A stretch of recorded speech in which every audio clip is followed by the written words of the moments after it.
Assalamualaikum warahmatullahi wabarakatuh. Pada video kali ini, saya akan mempresentasikan mengenai learning journal salah satu nilai aneka, yaitu anti korupsi. Sebelumnya perkenalkan, nama saya Desiana Hafsari. Saya angkatan 26 kelompok 2 NDH 16 pada Latsar CPNS golongan 3 Provinsi Kalimantan Selatan tahun 2021. Baik, langsung saja kita masuk ke pembahasan pertama, yaitu pengertian dari kata korupsi. Kata korupsi berasal dari bahasa Latin, yaitu corruptio, yang artinya kerusakan, kebobrokan, dan kebusukan. Selaras dengan kata asalnya, korupsi sering dikatakan sebagai kejahatan luar biasa. Sedangkan berdasarkan pasal 2 ayat 1 Undang-Undang Nomor 20 Tahun 2001, istilah korupsi dipersempit artinya menjadi setiap orang, baik pejabat pemerintah maupun swasta, yang secara melawan hukum melakukan perbuatan memperkaya diri sendiri atau korporasi yang dapat merugikan keuangan negara atau perekonomian negara. Selanjutnya kita akan membahas tentang jenis-jenis korupsi. Menurut Syed Husin Alatas, terdapat 7 jenis korupsi. Yang pertama yaitu korupsi transaktif.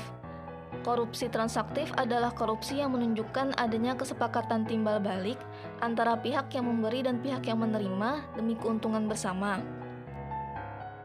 Yang kedua adalah korupsi ekstraaktif, yaitu korupsi yang menyertakan bentuk-bentuk koersi atau tekanan tertentu di mana pihak pemberi dipaksa untuk menyuap guna mencegah kerugian yang mengancam diri, kepentingan, orang-orangnya, atau hal-hal yang dihargai.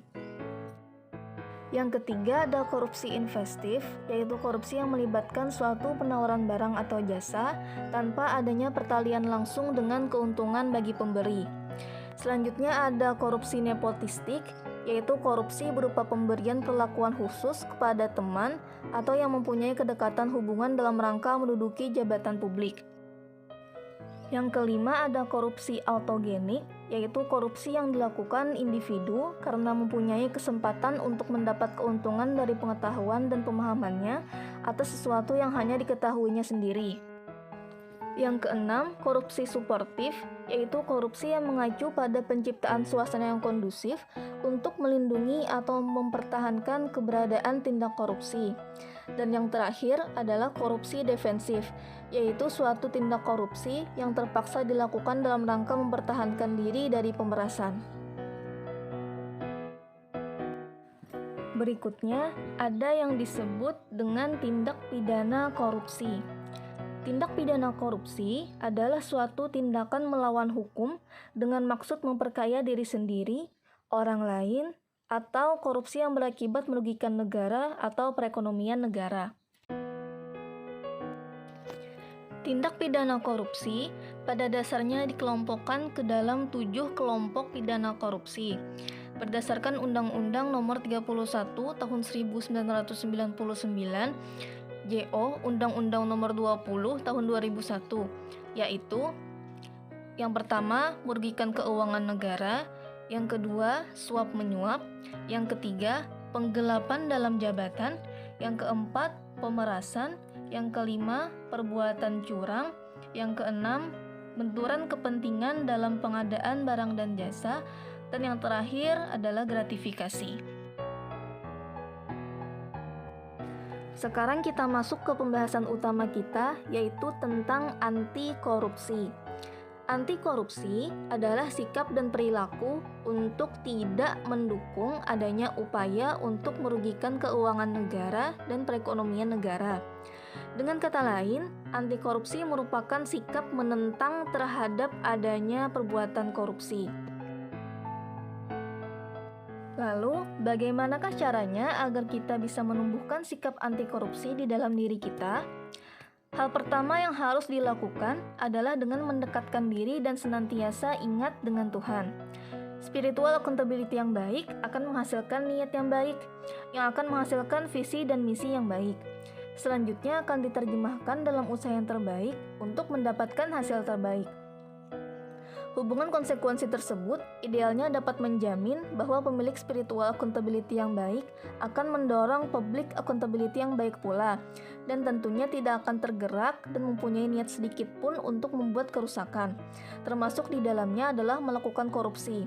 Sebaliknya, justru akan mempunyai niat yang sangat kuat untuk menghindari korupsi. Berikutnya kita akan membahas mengenai nilai-nilai anti korupsi.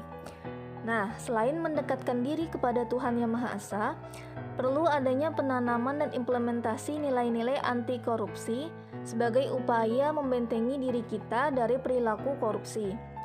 Terdapat 9 nilai anti korupsi yang dapat diterapkan dalam kehidupan kita sehari-hari, yaitu yang pertama, jujur, yang kedua, disiplin, yang ketiga, tanggung jawab, yang keempat, adil, yang kelima, berani, yang keenam, peduli, yang ketujuh, kerja keras, yang kedelapan, mandiri, dan yang terakhir adalah sederhana.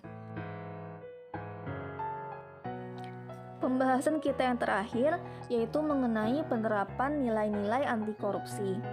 Sebagai seorang individu, kita dapat menerapkan nilai-nilai anti korupsi di dalam kehidupan kita.